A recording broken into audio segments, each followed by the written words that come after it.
Okay friends, in front of me here, I have my top 23 reads of 2023.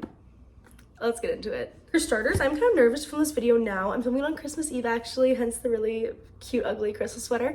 But I still have like a week left of reading. So what if I read like a 5-star book in that time? Like I'm gonna finish a book today that I think might be a 5-star that's not in here. And I finished a book last night that just made this list. So now I'm really scared because what if I read one next week and it's not on this list? But alas, we're filming it today. I did set some rules out for this. There are repeat authors, but no repeats from the same series. So I feel like if I did that, it would get really boring because a lot of series would just dominate my top 23. Also, I've now officially read, I think actually, when I finish the book I'm reading today, that'll be my 199th book of the year. So definitely gonna hit 200. So most of these are 5 stars. A couple of them were 4.5s, but that's the lowest we have on this scale. I've written all down here. I have 18 in front of me and then 5 I don't own. One I'm actually getting for Christmas. I'm really excited to finally have my hands on a copy of it myself, but let's get into it. This one might be because of sentimental value, but The Ballad of Songbirds and Snakes. I finally read this for the first time in May, and I've recently read it the past couple weeks. Hunger Games was just like my childhood series. Loved it with my entire heart. I avoided reading this book for so long because when I heard there was a prequel, I was hoping it was Haymitch or Finnick, and I found out it was Snow. I was really mad. However, I've read it now and I love it so much. This book and this movie have now taken second place for me. Catching Fire will and forever be number 1, but this is a great number 2. I love Suzanne Collins. If she wrote a book about any games, I'd read it. I love this woman's writing and the world that she created. It was one of my 5-star series of the year and it was so hard choosing just one of them, but I'm gonna go with Reckless by Elsie Silver. This is the 4th book in the Chestnut Spring series, and ironically enough, this one I thought I was gonna like the least because our female main character is kind of seen as like a villain or antagonist in previous books, and there's like an accidental pregnancy trope in it, and it wasn't like things that were really calling to me when I first read it. However, giving a read through, Theo da Silva is top tier bookman. This whole series just holds such a special place in my heart and I love them so much. I'm really excited for her new series to come out next year. I'm really excited to read it. I definitely do a reread of these guys and like annotate because I'm just obsessed with this woman and her writing. Let's just get these 3 out of the way all together, shall we? My SJM. I chose one from each series of hers because I don't think that's cheating. So ironically enough, my favorite from ACOTAR was A Court of Silver Flames, which apparently I feel like this is everybody's either least favorite or favorite. I find there's not really any in between. This is actually the only book, actually I changed that now. On rereading ACOWAR, I did rate it 5 stars, but after my first initial read, this is the only book I rated 5 stars in the entire series. ACOWAR was a 4.75 my first read through, and I changed it to a 5. I'm just so in love with this world, these characters. Nesta is just, this like her redemption arc that like wasn't even really fully needed, but like just did everything I needed it to do. And also this book specifically holds a very special place in my heart because I actually bought it when I was traveling in Portugal from the oldest bookstore in the entire world. That's what you can see, but it is stamped from there.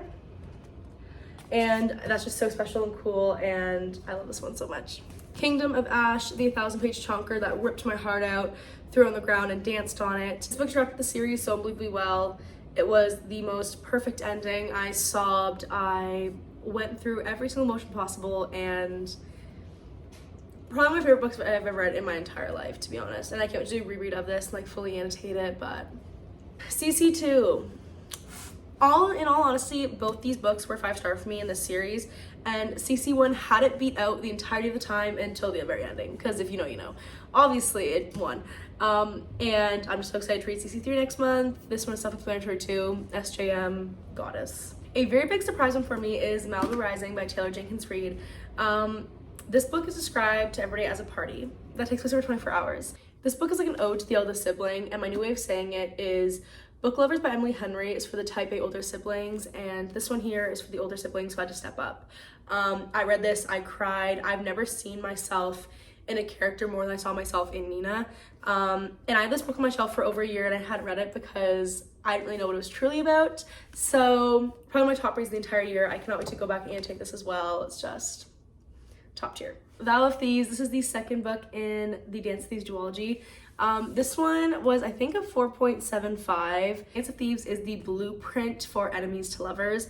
And I remember reading Dance of Thieves and loving it, having it be a 4.5. And then I read this one and I was like, it's even better. I don't know how they did it, but they did it. The Poppy War by R.F. Kuang. Fun fact with this book, it destroyed me so much that I read this one and then couldn't pick up Dragon Republic, which is the second book. I think it literally was like 6 months after I read this. Because the ending just absolutely took me out. This is such a beautiful story. The story is about Rin, who has been studying really, really hard and going to the school she always wanted to go to, and there's a war breaking out, and it is just the like complete like destruction of her as a character, I guess you could say, that just ruined me to my core. I still don't think I've ever covered, to be honest. We have A River Enchanted by Rebecca Ross. This one really took me off guard because when Sarah Crowley read this, I think she really said it was like a 2-star for her, 2.5. And me and her tend to have some really similar tastes. But I read this, I was obsessed with it. It was a 4.5. Like whimsical writing style in this book. It's by the same author who writes Divine Rivals, and it does definitely read a little bit differently, but not in a way that I minded. I did really enjoy both of them. I'd say the second book and this one are pretty evenly tied, but I did like this one a tad bit more. The last book kind of like tore my heart a little bit and then mended it together still, but I still didn't fully forgive it for tearing my heart out to begin with. So this one gets to win. You guys don't know, I'm slowly making my way through the Shadowhunters universe, and the only 5-star I've had from Cassandra Clare so far is Clockwork Prince, the second book in the Infernal Devices series. I don't know what it was about this one, to be honest. Like, the first one I think was a 4.25, third one was a 4.5, this one was like an easy 5-star. It has been so long since I've had like super audible and like visual reactions to a book, and I love going back and watching the reading vlog of me reading this book, because like you can literally see like my jaw is literally dropping. I'm literally like in pain when I'm reading it. And it's been so long since the book's actually made me feel all those things. It took me so off guard. Just this book was perfectly paced. I'd say the last whole half of it, like I just like could not put it down. I was obsessed with it, and I just like finished it and I'm like, that was a 5-star book. So definitely my favorite Cassandra Clare I've read so far, but I've only read the first 3 of the Mortal Instruments and this trilogy. So I've read 6 of her books in the Shadowhunters universe, and I think there's like 15 to 20, somewhere along there. Another book that tore my heart out and stomped on it, Tomorrow by Gabrielle Zevin. This book, it's like everybody says, it's very hard to explain. Like pretty much these like 2 friends who meet with their kids and they end up like making like video games together, and it sounds like nothing I'd ever be interested in, and then I read it and it just destroyed me. It's such a beautiful story about friendship and life in general, I guess you could say. One of the first books I actually read this year that actually made me physically sob. Like in the reading vlog of me reading this, I am like actually like not even like teary-eyed, like I'm sobbing during the part. If you've read it, you know. And it just made me feel so many emotions, and it was so beautifully written, and I'm actually wanting to reread this and annotate this as well this year, so we'll see. Daughter of the Moon Goddess. Honestly, not much to say about this besides it was perfect. It was a 5-star. This and the second book were both 5 stars, and that doesn't really happen to me a lot for duologies. I know a lot of people have said that they didn't like the second book as much as this one. They thought it kind of fell flat, but I disagree. I loved it. I was obsessed with it. And this is just, the imagery was amazing. It was so whimsical. It drew you right in, and it was on my shelf for so long before I picked it up, and I'm just a huge fan of it. And I didn't even know, but apparently there's like a companion book coming out to this series. I saw a photo of it the other day and thought I was being punked, and I am so excited because I did not know that was coming. Cricket Kingdom. I think I should just put it down for that, because like, if you know, you know. Rip my heart out. I just keep saying like my favorite books tend to rip my heart out and stomp on it. It's just how it is. It's a 5-star read. The ending absolutely broke me. I did this one more than the first. The first book I think rated a 4.25. This one was a 4.75. It was amazing. I love Leigh Bardugo. I'm really excited. I think King of Scars is on my TBR for January, so I'll finally be reading that. The Grishfur is just like a magical place, and I just like love the world she's created, and I can't wait to keep reading it. But this one specifically is my favorite. The Naturals by Jennifer Lynn Barnes. This is probably my most like surprise series the entire year. This is teenage criminal minds, teenagers solving FBI cold cases, and it is just, I remember reading this book and feeling like I was like reading an episode of Criminal Minds in the best way possible. I love Criminal Minds, and I loved this so much. I do think this was my favorite because this was a 5-star. The second one was as well, or the third one was. But to be honest, like this book just started it all, and I remember reading this and just being absolutely like baffled with how much I loved it, and the ending really got me, and it's just such a fun series to read. So yeah, it might be a hot take, but as good as dead. This is my favorite in the Good Girls Guide to Murder trilogy. I feel like this one either kind of fell off for you a little bit, or it was your favorite book of the series, is how it went. I just like was on the edge of my seat this entire book. I like was holding my breath, couldn't wait to see what was gonna happen. And it is like a little bit outlandish, a little bit, but like in the best way possible. And I just remember reading this and being like, oh my god, this is wild in the best way. Now, for my favorite authors I found this entire year, I've read 3 books by this author so far, and all 3 made this list because she is just absolutely incredible. So, Kristin Hannah, The Great Alone, The Four Winds, and Nightingale. All 3. Nightingale, dare I say, is a 6-star read for me. I think it's probably my favorite book of the entire year, if not one of like them, easily top 3. This is the story of 2 sisters in Paris during World War II, and kind of how they don't always see eye to eye, but they each kind of do their own thing to aid the resistance.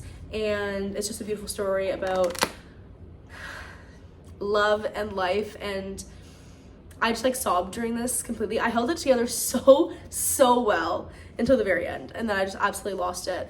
But it is beautiful. It was my first Kristin Hannah book, a special place in my heart. My second one is The Great Alone. Kristin Hannah has a way of like writing these amazing characters. Like you follow them almost like their entire life, and it is something so incredible and beautiful. And I just remember like, I feel like I've lived 5 lives by the time I finished one of her books, and this was like no different. And I just felt so moved to connect to these characters, and it was beautiful. And then I actually finished The Four Winds last night. I read this book pretty much all on audio. I was just like audiobooks all this past week. And this one at first, like I wasn't sure how I was feeling about it. Like halfway through I was like, okay, like I think it's giving 5-star feelings, but I wasn't 100% sure. And then the ending had me sobbing last night, like literally sitting in my bed sobbing, unwell. This one follows Elsa, and she has 2 children, and they are living on her husband's family farm during the Great Depression. And it is just a story of resilience and a mother's love, and it is just so incredibly beautiful, and Kristin Hannah will always do it for me, always. Now for the 5 books I don't have physical copies of. The first is Jade Legacy. This is the last book in the Greenbone saga, and this book, like that trilogy spans over so many years, I believe, and so by the end you just feel so connected to the characters. And that ending was like the most heart-wrenching ending, but the most fitting ending to a series I think I've ever read, if that makes sense. Like it broke my heart, but it was one of the only things that like made sense to happen, you know, and I've never forgiven it for that. One of my biggest surprises of the year was Entangled by R. Phillips. This book, when I first picked it up, I thought it was a fantasy for some reason. I think it's just because of the cover. It's a contemporary romance that has like a mystery element to it. And pretty much you're following 2 timelines in this book, the past and the present.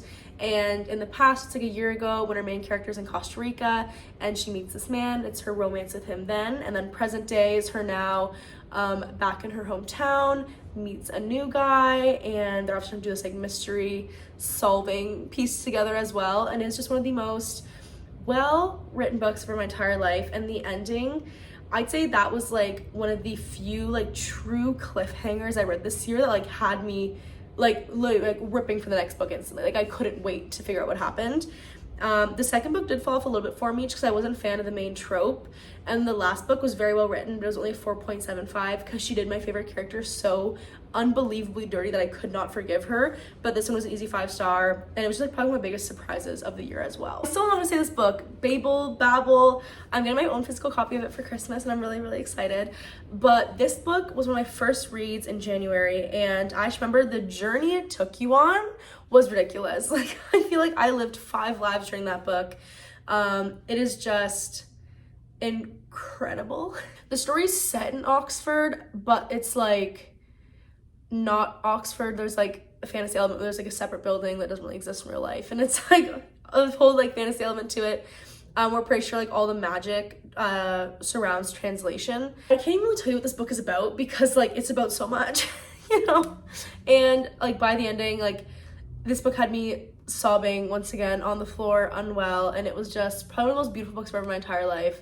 And I cannot take my own copy and annotate that because I need to. Fine Rivals by Rebecca Ross was an easy 5-star read. I was obsessed with this. It was a romantasy, but it read so easily. It was ridiculous. Like it was a fantasy, but it was just so easy to understand. It was almost more romance heavy, and the romance was so beautifully written, and it was kind of like a rivals to lovers, but they just have my entire heart. And the way the book ended, the first one has me on the ground unwell, and the second book comes out Boxing Day, so I'm thinking I'm probably gonna wait till 2024 to read it. Like I just want to read it the day it comes out, but I might wait so it can count for 2024, because then I feel like it should probably make this list, but I'm not gonna read it in time, but it's perfect. And for the very last one, a huge surprise I had this year was The Light Pirate. This book was a book of the month pick like a while back, and I didn't end up choosing it for my book of the month. And then I randomly saw this available on Libby, so I decided to give it a chance. And it was a 5-star read. It was incredible. It's kind of like futuristic, where it's set like during a climate crisis where Florida's slowly going underwater and becoming like no more. And we follow a girl like from like literally like her birth until her death. And it is just so lyrical and beautifully written, and it just, I think I'm gonna say it tore my heart out 5 million times, but it literally did. And it was probably my biggest surprise this year, because I went in with absolutely zero expectations, and it was a easy 5-star. At top 23 of 2023. And this was such an amazing reading year. It was my first full year getting back into reading in my adult years and being on social media. And I'm just so grateful for everything that this year was for me. And I can't wait to see what next year holds, because this is a pretty stacked stack. This is amazing. So if you guys like this video, please feel free to like, comment, and subscribe. I'm also on Book Talk, Ada's Book Corner, and I'll see you in my next video. Bye.